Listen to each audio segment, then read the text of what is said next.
السلام عليكم ورحمة الله وبركاته. إن الحمد لله نستعينه ونستغفره ونعوذ به من شرور أنفسنا ومن سيئات أعمالنا. من يهده الله فلا مضل له ومن يضلل فلا هادي له. أشهد أن لا إله إلا الله وحده لا شريك له وأشهد أن محمدا عبده ورسوله الكريم. اللهم صل وسلم على نبينا المصطفى محمد وعلى آله وأصحابه أجمعين. أما بعد، رب اشرح لي صدري ويسر لي أمري واحلل عقدة من لساني يفقهوا قولي.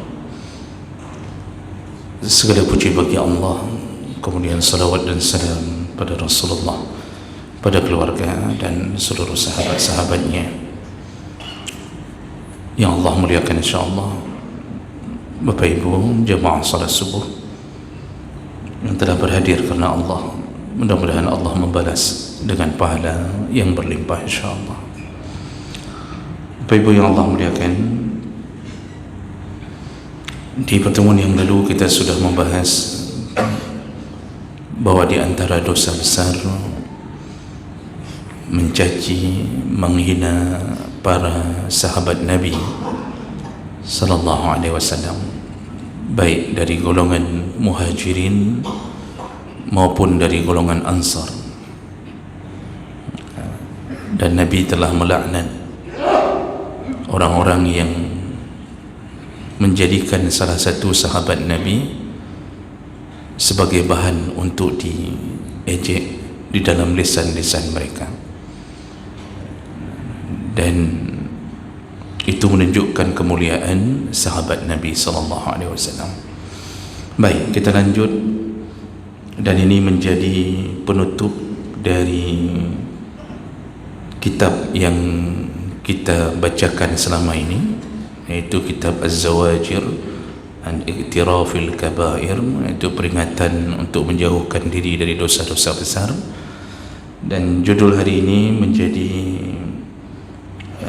judul terakhir dari kitab yang kita bahas, dan insyaAllah setelah hari raya kita akan membahas dengan kitab dan bab yang baru insyaAllah. Jadi dengan begitu, di atas mimbar ini telah dua kitab kita selesaikan. Yang pertama Al-Kabair, yang kedua Az-Zawajir, yaitu kedua-duanya bicara tentang dosa-dosa besar. Dan dosa besar yang terakhir yang kita bahas yaitu tarkut taubah, meninggalkan taubat. Jadi dosa besarnya taubat, dosa besar ketika melakukan dosa besar, tapi juga termasuk dosa besar orang yang setelah berdosa lalu dia tidak merencanakan atau menunda-nunda taubatnya. Dengan ini dia meremehkan Allah Subhanahu wa taala, menghinakan, melecehkan, dan seakan-akan tidak ada Tuhan yang memantaunya, tidak ada yang mengawasinya, sehingga hidupnya penuh dengan kesombongan di atas permukaan bumi. Jadi meninggalkan taubat adalah bahagian daripada dosa besar.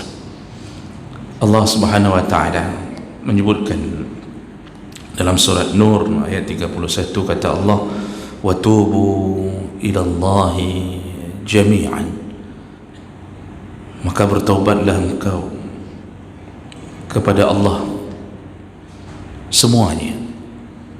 Ada Allah katakan, ayyuhal mu'minun, engkau yang masih masuk dalam kategorinya orang-orang beriman, bertaubatlah kepada Allah. Lalu Allah sambung di ujung ayat, la'allakum tuflihun, semoga dengan engkau bertaubat engkau termasuk orang-orang yang beruntung. bahasa la'allakum tuflihun, kata para ulama dan penulis kitab ini, iaitu Imam Ibnu Hajar Al-Haythami, tertangkap bahawa orang-orang yang tidak bertaubat maka dia tidak mendapatkan keberuntungan di akhirat. Orang-orang yang meninggal dalam keadaan belum merencanakan taubat, maka dia mati, berarti tidak ada jaminan tuflihun, tidak akan terjamin hidupnya di akhirat menjadi orang-orang yang beruntung. Kalau begitu dia menjadi orang yang merugi. Nah, kalimat inilah yang kemudian didasarkan oleh Imam Ibnu Hajar menjadikan orang-orang yang meninggalkan taubat termasuk orang-orang yang melakukan dosa besar, karena dia akan merugi di akhiratnya. Nah, jemaah melakukan Allah Subhanahu wa ta'ala, banyak orang yang hari ini merasa bahawa dia berdosa, tapi dia juga yakin dia punya kesempatan untuk bertaubat. Namun kesempatan itu dia tunda sampai ke hari yang dia tidak tahu kapan dia harus memulai taubat. Lalu muncullah orang-orang yang mencampur adukkan antara hak dengan batil.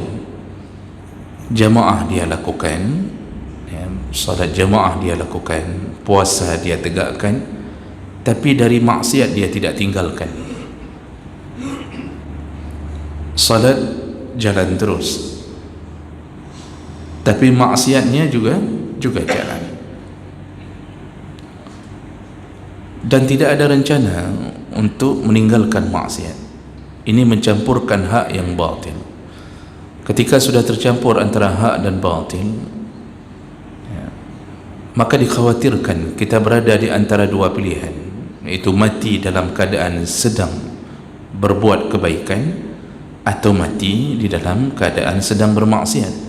Tapi ketika nanti bertemu Allah, hati ini menjadi penentu. Hati menjadi penentu, ternyata didapatkanlah di dalam sanubari kita bahawa kita meninggal dalam keadaan tidak merencanakan taubat. Disitulah kemudian akan menjadi golongan orang-orang merugi. Dalam hadis yang panjang, Allah yang paling tahu tentang pergerakan hati. Ada 3 orang yang dimasukkan neraka pertama, dan semuanya ditanya tentang kebenaran di dalam hatinya. Ketika salah seorang yang berjuang di medan perang, lalu dia ditanya Allah, untuk apa engkau berperang? Dan dia mengatakan sesuai dengan zahir dan apa yang dibersihkan di hati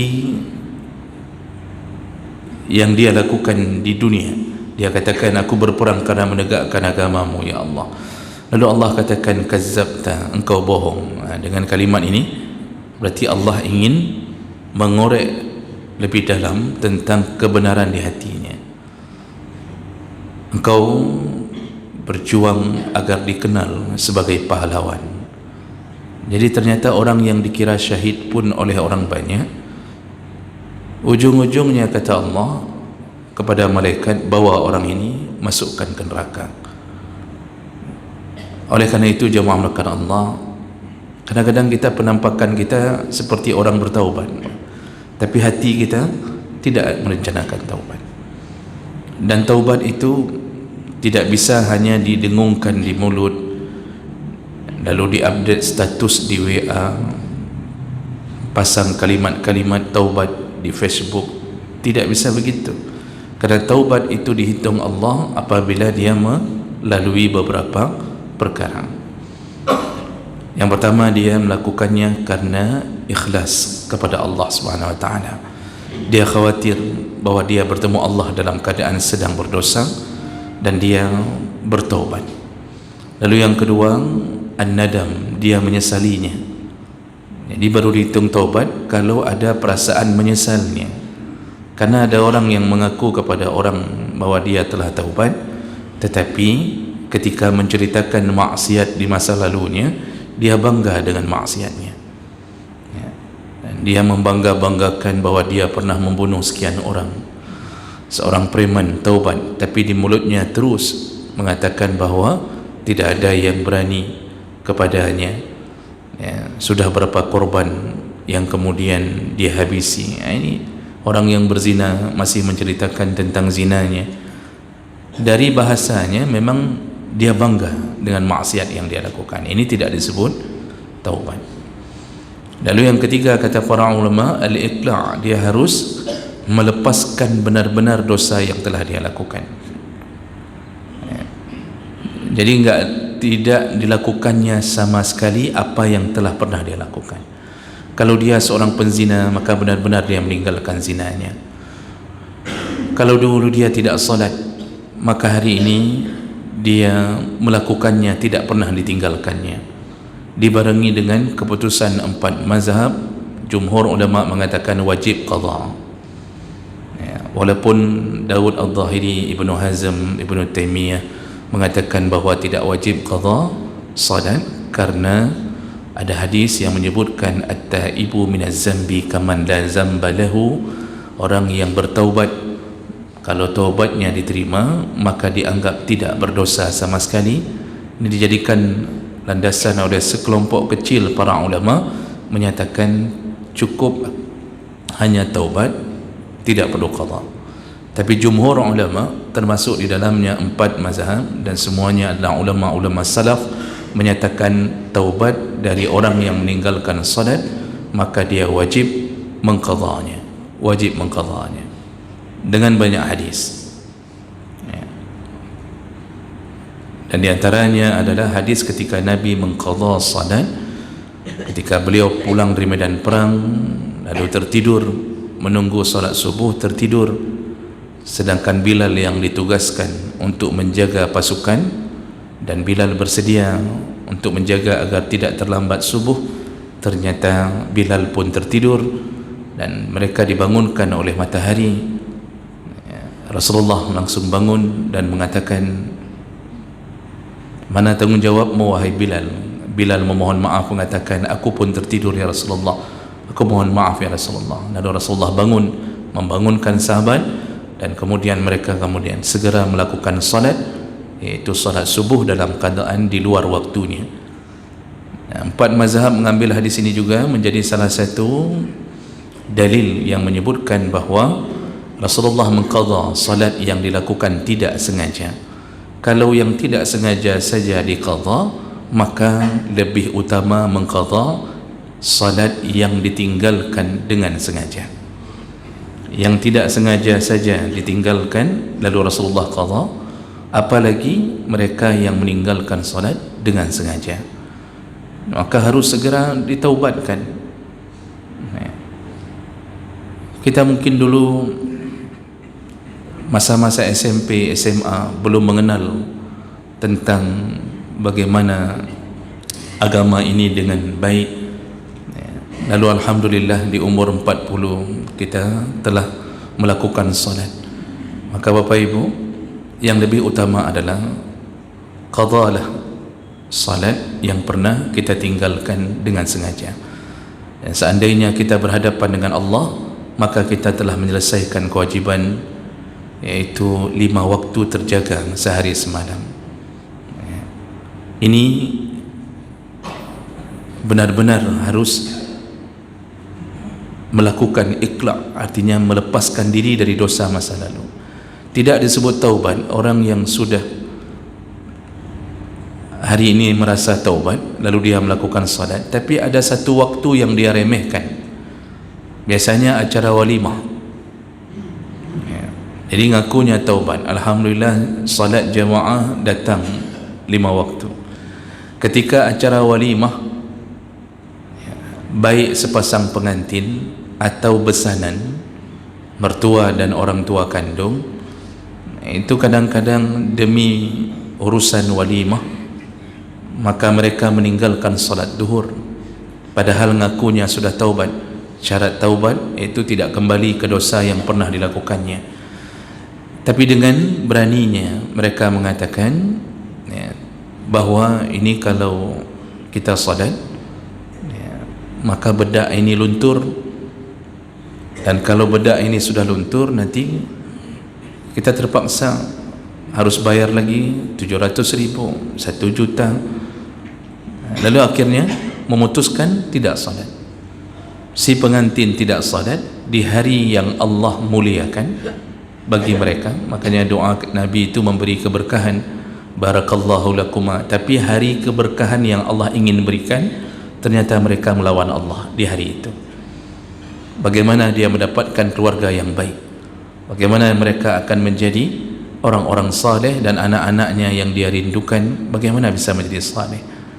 Orang tuanya di hari perkawinan pun tak salat, di hari walimah pun tak salat. Lalu yang lucunya dibarengi oleh orang tuanya. Jadi semua yang berpakaian seragam tiba-tiba tak salat demi menjaga tamu-tamunya. Inilah perkara yang orang merasa diri sudah taubat padahal tak taubat, karena ditinggalkan sekali saja menunjukkan kita sebenarnya belum melakukan iqla'. Jadi kita masih terulang dosa yang lama. Kemudian jemaah melakukan Allah Subhanahu wa taala, syarat berikutnya baru diterima taubat adalah al-azam, iaitu benar-benar seumur hidup tak akan lagi melakukan dosa apapun yang lain. Ada orang yang taubat dari satu dosa tapi memulai dosa yang baru, itu juga tidak disebut taubah. Jadi taubah itu taubatan nasuha, seluruh dosa. Namun ada kalanya kita manusia sesekali tergelincir di dalam dosa. Disinilah Nabi mengatakan dalam hadis-hadis qudsi, Allah mengatakan, wahai hambaku, seandainya engkau berdosa di malam hari lalu engkau memohon ampun, maka ku ampunkan engkau di siang harinya. Seandainya engkau berdosa di siang hari, engkau memohon ampun, maka engkau pun ku ampunkan di malam harinya. Lalu Allah mengatakan, dan seandainya dosamu disusun setinggi langit, lalu engkau bertaubat, memohon ampun kepada aku, tetap ku ampunkan, wala ubali, aku tidak peduli seberapa besar dosamu. Jadi perkara ini adalah perkara yang kadang-kadang kita terjebak ke dalam dosa, dan kita kadang-kadang manusia tak bisa menghindari sesempurna mungkin. Tapi jangan disengajakan terus-terusan untuk tidak merencanakan taubat.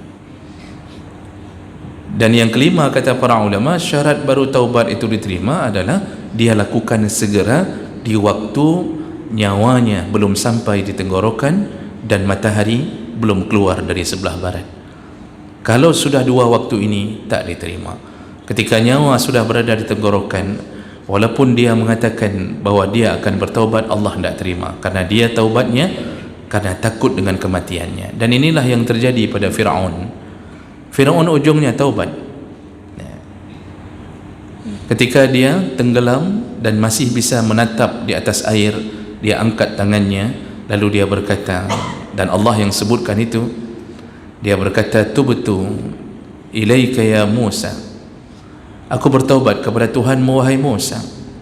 Aku taubat, aku akui bahawa Tuhanmu adalah Tuhanku.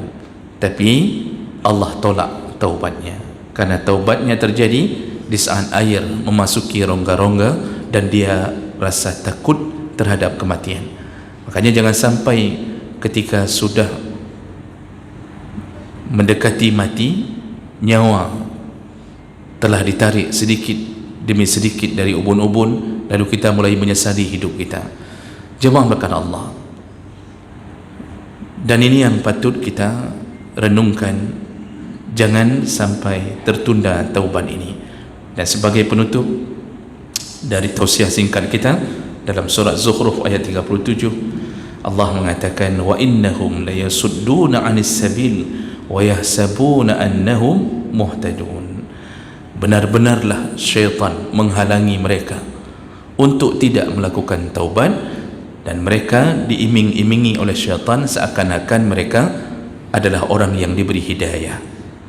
Ini kita merasa sudah taubat, padahal kita bermunculan dosa-dosa yang diiming-imingi syaitan seakan-akan kita menjadi orang yang mendapatkan hidayah. Ada dosa yang orang tidak sadari, Pak, dia terlakukan. Apa mereka? Apa itu yang dibuat oleh syaitan? Iaitu kita taubat dari amalan ibadah ma'dhah. Jadi kita sudah lakukan kembali ini semuanya, alhamdulillah, dapat hidayah, kita salat, bayar zakat, puasa, bahkan haji sudah, umrah pun sudah kita lakukan, ibadah mahdhahnya dapat. Tapi dia tak sadar, hatinya dibuai oleh syaitan bahawa dia seakan-akan telah dapat hidayah, dengan cara syaitan membuat dosa baru, menyombongkan hatinya. Jadi dia mulai memandang orang lain semuanya adalah orang-orang yang berdosa.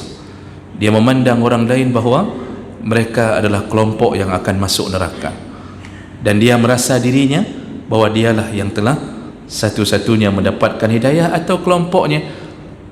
Jadi di luar kelompoknya dia merasa itu bukan orang yang diberi hidayah, padahal dia pun dulunya adalah ahli maksiat.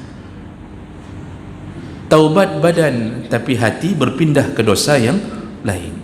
Ketika kita sudah merasa bahawa kita lebih utama dari orang lain, di saat itu syaitan berhasil membuai bahawa kita ini merasa kita sudah dapat hidayah. Lalu kita mulai menghinakan orang-orang yang belum taubat. Kita tidak menjadikan mereka objek dakwah, tapi kita jadikan mereka sebagai musuh-musuh kita. Kita tak mau berteman dengan mereka, dan kita merasa bahawa kelompok kita eksklusif. Bahkan jangan menyambut salam dari orang yang bukan kelompok kita.